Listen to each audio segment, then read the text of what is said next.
Dobrý den, vítám u nás Míšu Tutko, protože my v Pačemamě se věnujeme oblékání a kdo rozumí oblékání víc než Míša Tutko z Personal Styling, výborná osobní stylistka. Ahoj Míšu, vítej u nás. Krásné ráno, Hani, děkuji moc za pozvání. A hnedka na úvod vystřelím těžký kalibr. Jak je to s tou barevnou typologií? Všude vidím Oh my gosh. aplikace. Oh my gosh, tak barevná typologie, že jo, barvy řeší v podstatě, nebo takhle, barvy se našeho šatníku hodně dotýkají, protože v podstatě díky barvám, když je máme potom jako dobře zkombinované, nebo respektive máme dobré barvy v šatníku, které se dobře kombinují, tak vlastně dokážeme nějakým způsobem ten šatník naprosto skvěle využít. Vlastně zmizí takové to, jako mám plnou skříň a nemám co na sebe. Takže to každý řeší. A průměrně každá asi první, možná druhá žena, která přijde, se vždycky ptá, jaké barvy mě budou slušet, jaký jsem barevný typ. Jasně. A my máme vlastně 12 barevných typů, respektive to je nějaká jako typologie podle vlastně naší pokožky, našich očí, našeho vlastně typu, co máme v obličeji, že jo, jaké barvy se tam vůbec jako objevují. Tady ta barevná typologie je na jednu stranu fajn, protože nás dokáže docela hezky navést. Na druhou stranu je tam trouble v tom, že my ženy úplně jako nemusíme zapadat do těch 12 typů, protože my jsme prostě jedinečné, jsme originální, můžeme mít prostě originální rysy v obličeji. Takže já určitě doporučuji se klidně podívat tady na těch 12 typů, když si troufnete určit si nějaký typ, ale stejně si myslím, že nejlepší je vlastně ty barvy si tak nějak jako pocitově nastavit sama. Jo, řeknu vám k tomu takový jako jednoduchý klíč. Nejdůležitější je jako poznat, jestli jste teplý nebo studený typ. To jednoduše zjistíte, když si vezmete něco zlatého, něco stříbrného, dostatečně velkého. Může to být klidně celofán, v podobě toho stříbrného, zlatého, cokoliv, jo, obal z čokolády. Prostě. Dáte to k obličeji, podíváte se na sebe. Ve chvíli, kdy jste odmalované na denním světle, opravdu okno máte před sebou, nesvítí vám přímé slunce do očí, jo, takže jste v podstatě jako ve stínu a stažené vlasy vlastně do gumičky a přiložíte stříbrný zlatý proužek nebo něco, co prostě máte u sebe a budete koukat. Budete koukat, co tu s váma dělá.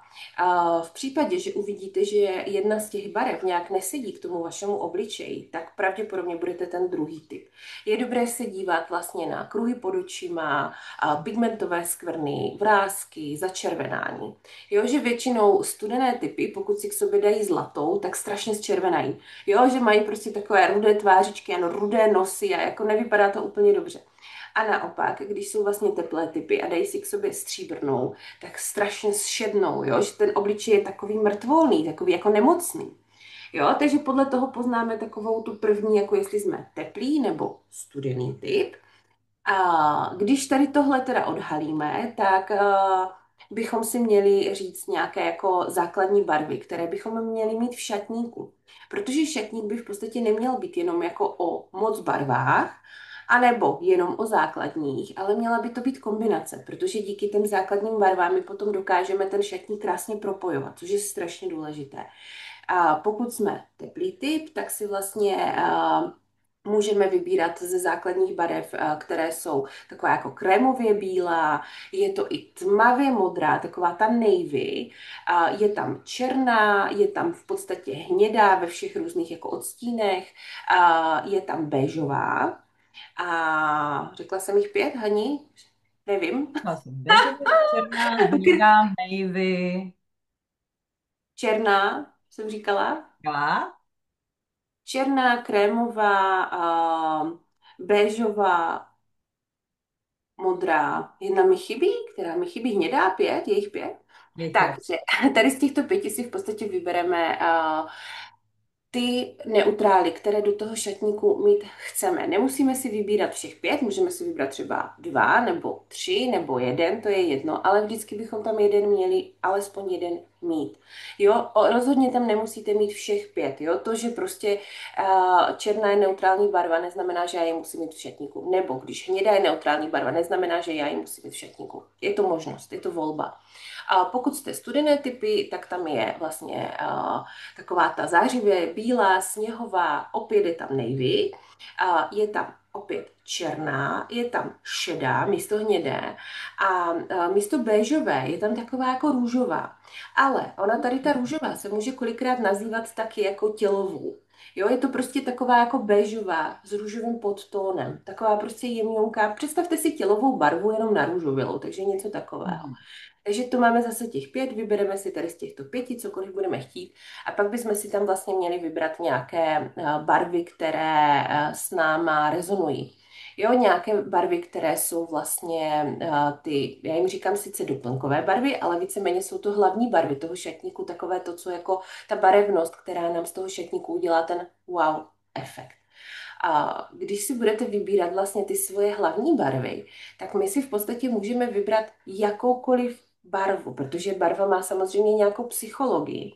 Takže vyberte si jakoukoliv barvu podle psychologie barev. Jo, jestli prostě potřebujete dodat energii, bude tam červená, potřebujete sklidnit, bude tam zelená a potřebujete působit hodně jako nejenom suverénně, ale jakoby profesionálně, bude tam modrá. Potřebujete přidat optimismus do vašeho života, žlutá, ideální barva. Milujete kreativitu, oranžová, ideální barva. Jo, takže takhle si prostě vybrat tu svoji barvičku a každá barva může mít teplý i studený podtón. Mhm. Může mít vlastně tu škálu, že je hodně taková jako zářivá, svítivá a může být hodně tlumená. A podle toho, jaký my vlastně máme obličej, tak si vybíráme vlastně tu naši konkrétní barvu.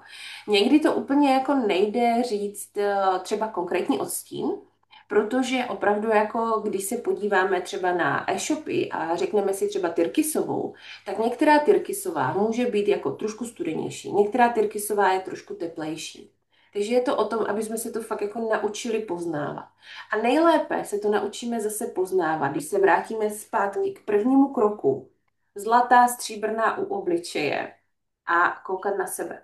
Jo, že prostě fakt jako než si něco pořídíme, tak fakt jako takhle si to dát k obličeji a koukat na sebe, co nám to s tím obličejem dělá. Uvidíte, že časem se to naučíte poznávat jako velmi rychle. Jo, že prostě jak už to jednou nakoukáte, tak najednou to jako bude najednou to bude jako nádherně zapadat. Takže já nepotřebuju tu aplikaci za těch já nevím kolik dolarů. Hele, klidně si tu apku jako můžeš stáhnout, jo, ale ono v té apce stejně tam ti to vyhodí nějaké odstíny, které ti pravděpodobně budou slušet. No problém nastává v tom, že každá barva může mít prostě XY odstínů, jako představ si malířskou paletu, jo, když si jdeš malovat normálně zeď v baráku, jo, tak prostě malíř ti donese takový jakýsi vzorník, jo, kde je prostě 2 miliony barev. A teď třeba jenom od žluté je tam, já nevím, 70, 80 odstínů. Jo? Takže ty, když přijdeš do toho obchodu, stejně to musíš vyzkoušet na tom svém konkrétním obličeji. Jo, jakoby ta apka může relativně hezky fungovat. Může být takovým jako, stejně jako když třeba máš barevnou typologii, tak může být takovým majákem, jako Mhm. kudy máš jít, kam vlastně jdeš. Ale za mě nejdůležitější, i když takovéto aplikace jako jsou super, proč ne, je udělat si vlastně jasno v tom, co já tam vůbec chci v tom šatníku. To je možná ještě důležitější, než jako barvy, které nám sluší. Protože největší trouble potom zase nastává, když tam těch barev třeba máme moc, nebo nemáme vlastně ty propojovací barvy, ty neutrální. A jako každý pes jiná ves, a v tu chvíli vlastně ty věci jsou nenositelné, jo, protože prostě nedokážeme je spolu zkombinovat. Pokud máme doma kalhoty, které prostě zkombinujeme s jednou halenkou, tak to je strašně špatně. Jo, prostě my potřebujeme ty kalhoty zkombinovat aspoň s 5 halenkama. Jakmile se nám Jasně. toto nepodaří, tak je to blbý. Pokud máme super kalhoty a máme k tomu i halenku, ale nemáme k tomu prostě sako, svetr, něco nahoru, tak je to zase blbý, protože v období, kdy už je nám zima, ty kalhoty zase nevytáhneme, protože prostě to neskombinujeme. A stejně tak třeba to vnímám u žen, když si kupují právě třeba šaty nebo sukně, jo, že prostě a kolikrát ty šaty, že jo, je to taková jako letní záležitost, vůbec nad tím nepřemýšlíme. Ale upřímně, když jdeme na dovolenou, jo, nebo když prostě večer už je fakt zima, potřebujeme něco přes ramena. Jo, a v tu chvíli vlastně zase, když k tomu barevně nic nemáme, tak je to prostě trouble, no. Míšo, to je to, čemu ty říkáš kapsulový šatník. Jo, Takže mám relativně málo věcí, které k sobě ladí tak dobře, že s tím můžu dělat spoustu parády, spoustu kombinací. přesně. Hele, ono v tom kapsulovém šatníku ti třeba fakt stačí 20 kousků. Jo, Mhm. a v 20 kousků na jaro, léto, anebo 20 kousků na podzim, zimu, jo. Zase nebuďme úplně jako 20 kousků jako na furt, jo, to ne. Potřebujeme trošku jako pracovat s materiálem.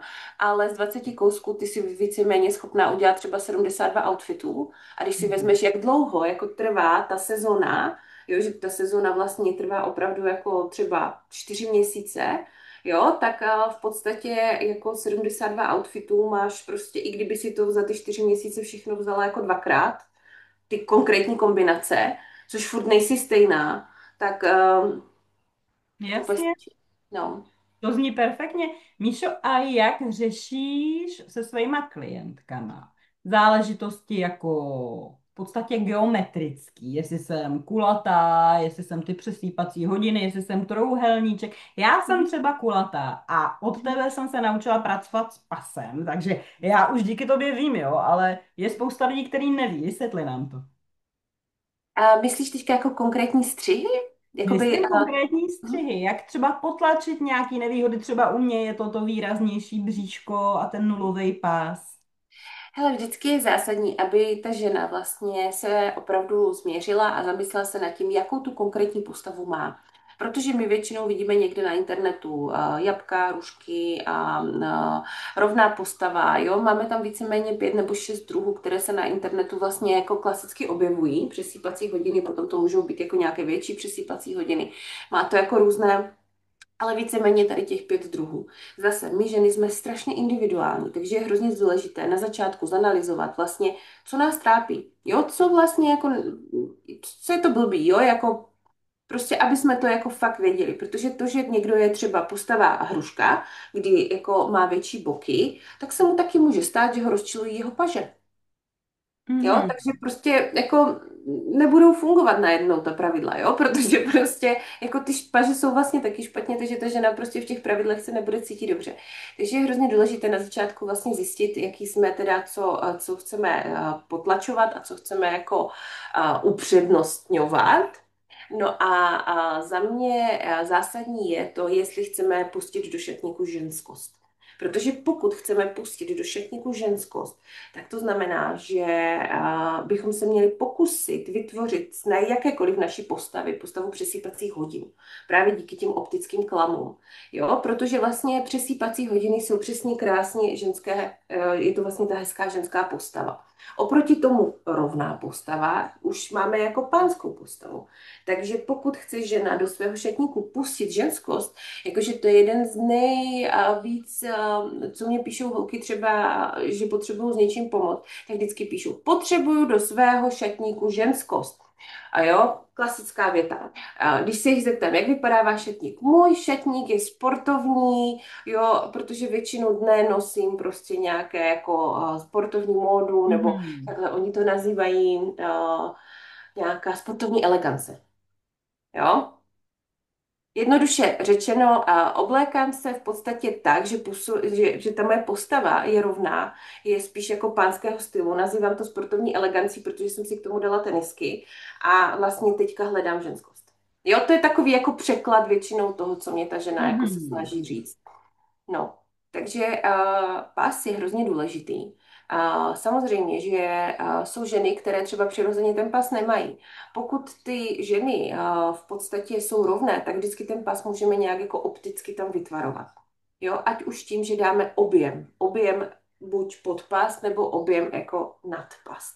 Pokud jsou ženy fakt jako, že mají velkou tu středovou část, jo, že mají fakt jako velké bříško a velká prsa, ale pozor, velké bříško nebo postava vlastně s velkým bříškem je opravdu žena, která má víc přes pupek, tam, kde máme vlastně pupík, než přes prsa.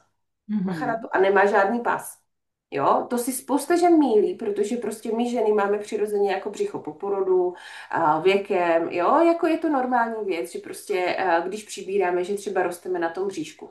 Ale vaše postava je v podstatě celý život jako stejná, neměnná. Jak jste se narodili, tak vlastně, no to asi ne, ale jak máme nějaký ten 15. rok jako ženy, kdy jsme se vlastně hormonálně začneme nějak jako bujet, Mhm. nebo jak to nazvat, že rostem, tak vlastně je to konstrukce kostry. Naše postava je konstrukce kostry a svalové hmoty. Jo, takže vlastně to, co my máme od Boha dáno, tak to tak je. Jo, a už nejsme moc velice jako schopné tady s tímhle jako hýbat. Pokud Mhm. prostě se narodíme s velkýma bokama, tak jako do konce života pravděpodobně budeme mít velké boky, pokud si neuděláme plastickou operaci a nezvětšíme si prsa, aby se to dorovnalo. Jo, v tu chvíli vlastně jako vždycky budeme prostě dorovnávat. A i přesto, že nám třeba v průběhu života naroste bříško, tak to neznamená, že narazíme jako velké břicho. My tam ten pas vždycky někde máme. Jo, vždycky tam prostě někde bude a vždycky je jako lepší ten pas začít ukazovat. Co jsem tím chtěla říct? Ženy s velkýma bříškama, vlastně to je jediná postava, kde my se na pas nezaměřujeme. A tam se snažíme to udělat úplně jinak, jo? Že prostě nedáváme opasky, nedáváme prostě kalhoty třeba s vysokým pasem, nesnažíme se prostě ten pas jako na první dobrou dělat, ale pracujeme s vrstvením. To je strašně důležitý, protože vlastně díky jakékoliv vertikální linii, která je vlastně od zhora dolů, tak my si opticky zužujeme jakoukoliv část těla. Jo, v případě Mhm. toho velkého bříška to může být otevřená vesta, otevřený kardigan, otevřené sako, jo, cokoliv, co je otevřené. Některé ženy třeba mají trouble s tím, že jako OK, ale jako co, když mi v tom bude teplo. Já vždycky říkám, záleží hrozně na tom materiálu. Zkusme vymyslet něco, co prostě jenom přehodíme. Může to být klidně jako ze síťky. Jo, prostě úplně materiál, který na sobě v podstatě jako nemáme, ale potřebujeme tam dostat ten vertikál a potřebujeme vlastně prodloužit celou tu středovou část a v tu chvíli vlastně to je jediná postava, kde tam úplně nedáváme ten pas. Jinak pas. Jako nejjednodušeji vytvoříme pas vlastně díky kalhotům nebo sukním s vysokým pasem.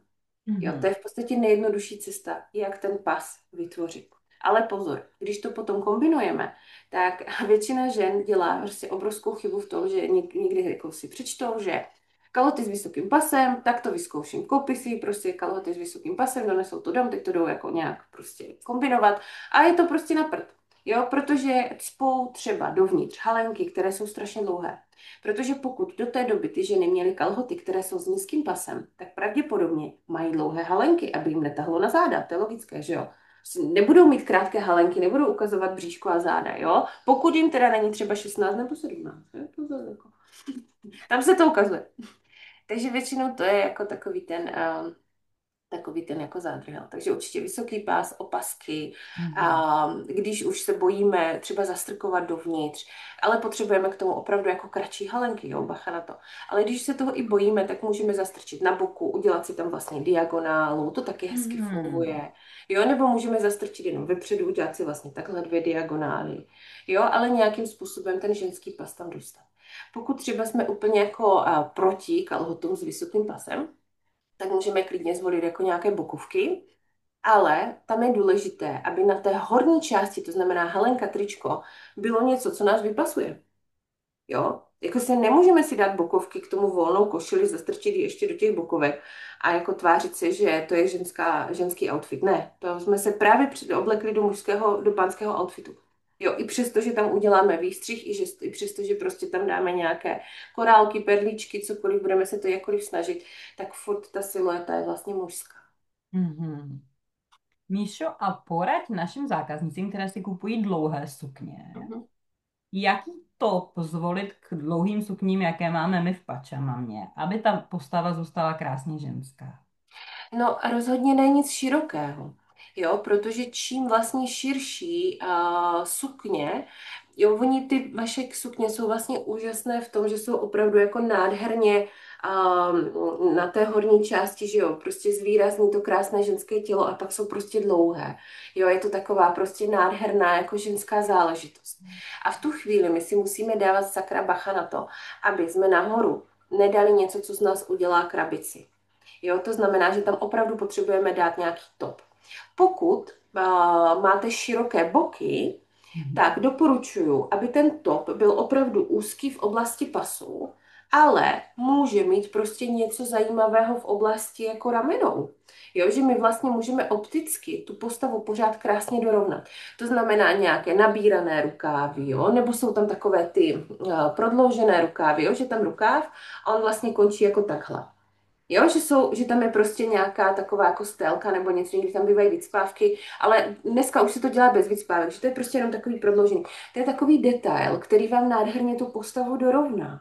Jo, takže v případě, že máte vlastně širší boky, tak opravdu doporučuji ještě dorovnat tu postavu na té horní části, ale vždycky by to mělo být vlastně uzunké v té oblasti toho pasu, ať prostě zbytečně nejste krabice.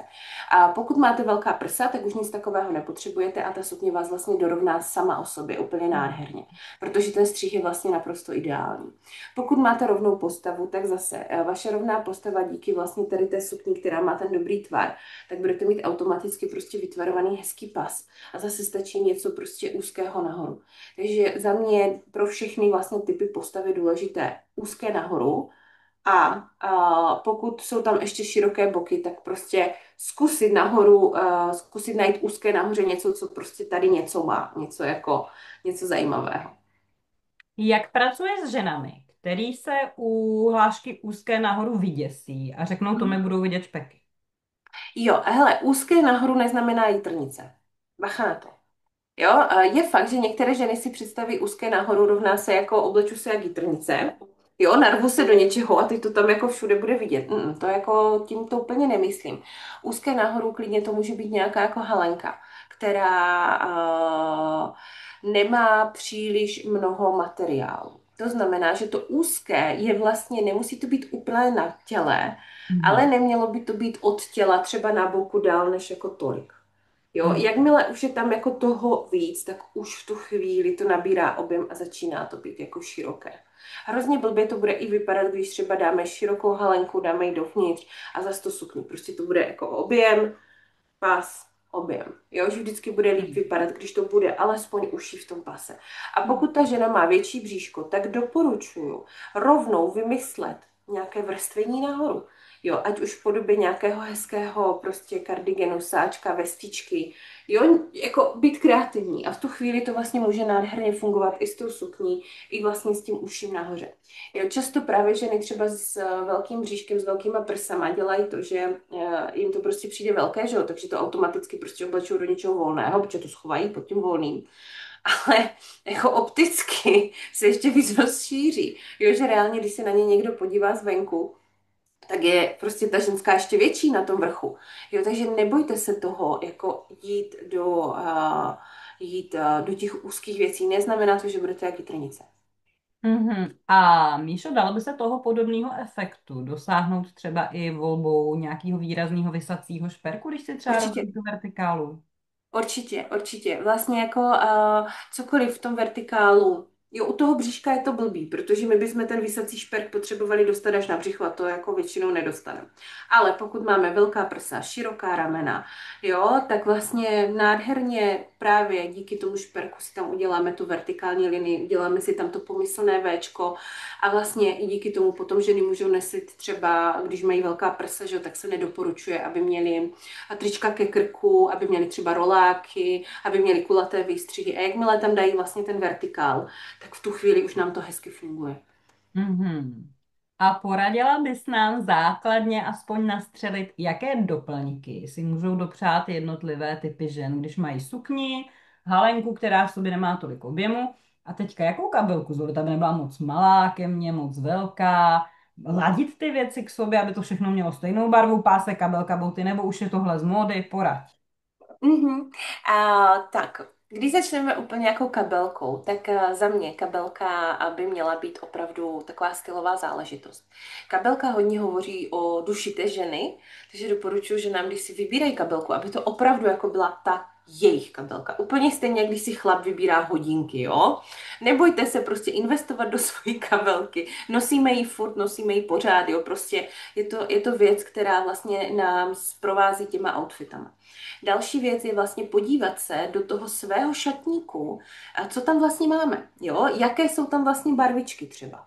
Jo, protože v případě, že máme hodně jako barevný šatník, jakože třeba já osobně a přes léto mám hodně barevný šatník, protože miluju šaty, miluju sukně, miluju overally a prostě všechno to má jako kikiriký barvy a mám jich tam jako hodně, tak v tu chvíli je pro mě důležité mít kabelku, která bude právě tím spojovacím prvkem. To znamená v neutrální barvě. Takže klasicky prostě na mě uvidíte buď malou béžovou kabelku, anebo vám můžu ukázat vlastně většinu času, když mě někde venku uvidíte, tak mě uvidíte tady s tím jako hnědým batuškem, který je otevřený, protože to neměla připravený. Tady s tím hnědým batuškem, protože mám vlastně jako 5letou dceru a potřebuju tam skladovat její poklady, jo. Malá kabelka, to jako nepojme ty její poklady. A, takže tak, barva kabelky. Pokud naopak máme ten šatník jako barevně neúplně zajímavý, že tam jsou spíš ty neutrální barvy, nebo sem tam nějaká barvička, tak si klidně jako vybereme nějakou barevnou kabelku. Jo, ona naopak, ta barevná kabelka umí úplně jako božsky oživit outfit.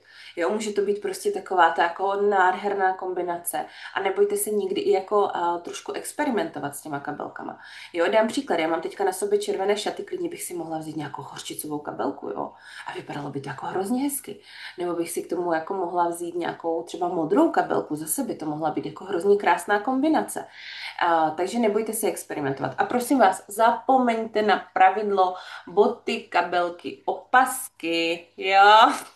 Samozřejmě, že může to tak být, ale ve většině případů už dneska budete vypadat spíš, že jste se jako příliš snažili. Jo, že jste se jako příliš snažili jako to zkombinovat. Za mě je hrozně fajn, pokud máme třeba nějaký takový šílený barevný prvek v šatníku. Já mám třeba tady za sebou buď tu červenou kabelku, nebo takovou jako tam barevnou kabelku, tak aby měl nějakého kamaráda v tom outfitu, jakéhokoliv. Ale neznamená to, že tím kamarádem musí být boty, nebo musí být opasek. Jo, může to být rtěnka, třeba s červenou kabelkou tam, teď už někdy vidět, tam. Já si můžu vzít tady tu červenou rtěnku a bude to prostě nádherně fungovat. Nebo si můžu vzít třeba červenou čelenku, nebo si můžu vzít červený náhrdelník, nebo třeba náhrdelník, kde je nějaký červený šperk, jo, jako na konci. A v tu chvíli vlastně já tam dostanu tu barvičku nenásilně. K tomu si můžu vzít tělové boty, protože teďka vlastně na jaro, léto tělové boty jsou absolutně bezpečná varianta, která se vám bude hodit ke všemu. Jo, takže prostě pokud máte doma jakékoliv outfity, vsaďte na tělovou barvu bot, protože jako to vám vlastně neuvěřitelně poslouží, když prostě budete mít nějaké zajímavé barevné sukně. Jo, v tu chvíli v podstatě ty tělové sandály nebo tělové tenisky nebo prostě tělové jako jakékoliv, cokoliv, jo, lodičky to můžou být, balerinky, tak jako vám udělají neskutečnou službu, protože ta tělová bota, ona nám zaprvé opticky prodlužuje nohu, to znamená, že můžeme vypadat jako trošku vyšší, budeme mít delší nohy, takže jako kdo nechce mít delší nohy. Pokud nechcete mít delší nohy, kupte si černé boty, to taky funguje dobře na zkrácení. Jako Takže černá zkracuje? jo, černá zkracuje.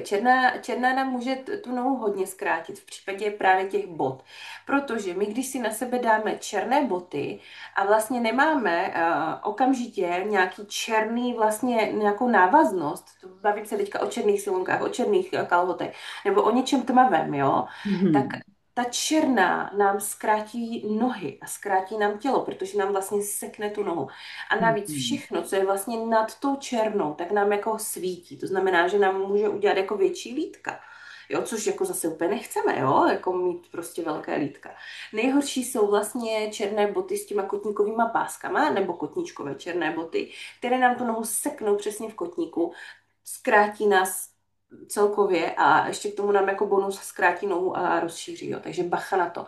Černá bota je naprosto boží, pokud máme silonky černé, nebo černé gatě, nebo nějaké tmavé gatě, nebo černou sukni, která je prostě až na zem, jo. Ale ve chvíli, kdy v podstatě máme tam tu černou prostě a máme tam tělo, jo, tělovou barvu, jako by naše vlastní tělo, tak nám ty nohy zkrátí, no, bacha na to. Chápu teda správně, že vlastně v tom prodloužení nohou nebo v těchto optických iluzích je v tomhle případě důležitější barva než třeba podpatek versus balerínka? Určitě. Určitě, určitě. Hele, co si budem, jako podpatek, nám vždycky tu nohu jako, jo, jako, protože je to podpatek, ale když si dáme černé lodičky, které mají vlastně kotníkový pásek, tak my v podstatě tím, jak jsme to nad tím podpatkem prodloužili, tak tím páskem to zase zkrátíme. Jo, takže prostě to je vlastně kontraproduktivní. To jsme ty podpatky ani nemuseli mít na sobě. Jo, ale za mě je mnohem důležitější v podstatě ta barva, jo, protože ona, ta tělová barva nám nádherně tu nohu v létě prodlouží. Jo, v zimě zase budeme volit barvu bot v barvě kalhot. Jo, neříkám, že když nosíte bordové kalhoty, že musíte mít bordové boty, ale když nosíte bordové kalhoty, kupte si tmavé boty. Klidně si kupte tmavě hnědé boty, bude to krásně spolu fungovat, furt vám to tu nohu prodlouží a ta tmavě hnědá se docela dobře kombinuje jako se všema ostatníma barvama, takže můžete mít bordové kalhoty, můžete mít smaragdové kalhoty, můžete mít navy kalhoty, jo, a furt to bude hezky fungovat třeba s tou tmavě hnědou. Bude to hezky fungovat i s tou černou konkrétně, jo. A Mhm. pokud teda tu černou botu zase nedáme k bežovým kalhotům nebo k světle růžovým kalhotům, jo. Takže na to pozor. Takže ta bežová, ta jako funguje krásně, no. Míšo, to zní jako spousta informací, které dávají smysl. Ty se z takovýchhle věci naučila v Dubaji, v Londýně, ale kde se tohle může dovědět? Žena, která nehodlá teďka kvůli své práci dětem komukoliv vyrazit český kotliny a přesto chce vědět to, co teďka víš ty a poradit si se svým tělem a oblíkat se nádherně. A tak určitě bych ji pozvala k sobě, že jo, to je jasný. Já mám nádherný klub pro ženy, jmenuje se Tajemství krásy a stylu. A máme to vlastně na měsíční bázi a každý měsíc tam máme jedno boží téma, které prostě probíráme fakt jako hodně dopodrobná. A máme tam vždycky rozhovor s nějakým odborníkem. Holky tam mají vlastně i vlákno na otázky, to znamená, že si nás můžou konkrétně zeptat, co k tomu tématu řeší. A máme tam i přímo koučovací hodinu se mnou, kam můžou přijít a kde vlastně zase spolu jako se bavíme o těch konkrétních problémech. Jo, třeba teďka tady máme, jak se zbalit na dovolenou, což je hrozně To je důležitý. dobrý téma. Je. A budeme tam mít rozhovor vlastně s majitelkou MyPledu, takže to je taky jako hrozně zajímavá. A potom vždycky ty spolupráce jsou strašně zajímavé. Minulý měsíc jsme měli vlastně plavky, a Mhm. měli jsme tam Goldbee, jo, což je prostě za mě úžasná česká značka, vlastně výrobce, nejenom plavek, ale všeho možného.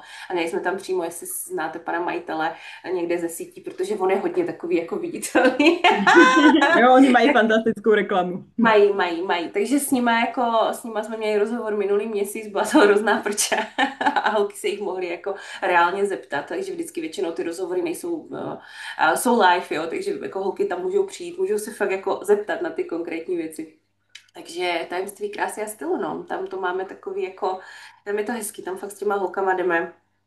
Každý měsíc probíráme něco jako hrozně hezkého. Je to takový jako slow pomalinku, něco malinkého právě pro ty ženy, které třeba nemají tolik času, aby vletěly do nějakého intenzivního kurzu, protože samozřejmě máme intenzivní kurzy, ale Mhm. ten klub je takový fajn. To zní velmi rozumně, takže bych já vlastně během toho členství mohla postupně obměňovat šatník tak, aby mi lichotil, aby mi dělal dobře a zároveň by to nebyla nějaká veliká jednorázová investice. Určitě. My tam vlastně opravdu jako máme tam různá témata, jdeme krok po kroku, jo. Určitě budeme mít na podzim jako jaký si pořídit kabát, protože to je taky obrovská věc, že jo. Je to, jako za kabát dáme raketu, že jo, není to tričko někde za 300. Takže je důležité, aby jsme prostě fakt věděli, že to bude dobrý. Máme tam třeba téma, jaké nosit kalhoty na podzim, zimu, jo. Zabýváme se tam vrstvením, jo. Jeden měsíc tam Mhm. máme vrstvení šatů, druhý měsíc tam máme vrstvení jakoby toho zbytku, jo, že další kalhoty, jak co. Takže jo, takže vždycky to tam, vždycky máme jako takový zajímavý témata a podle toho se dá pomalinku, krok po kroku vlastně ten šatník si vlastně pomalu dává dokupy, no. To zní báječně. Míšo, moc děkujeme za rozhovor. Já děkuji Věřím, za že se pozvání. s našimi zákaznicemi třeba ve svém klubu potkáš a těším se na příští shledání. Děkuji moc, Hani. Měj se Mějte se krásně a krásně. přeju šťastné zákaznice, protože máte nádherné věci. Miluji. Děkujeme. Měj se krásně a mějte se krásně i vy. Těším se na příští shledání. Pa, pa.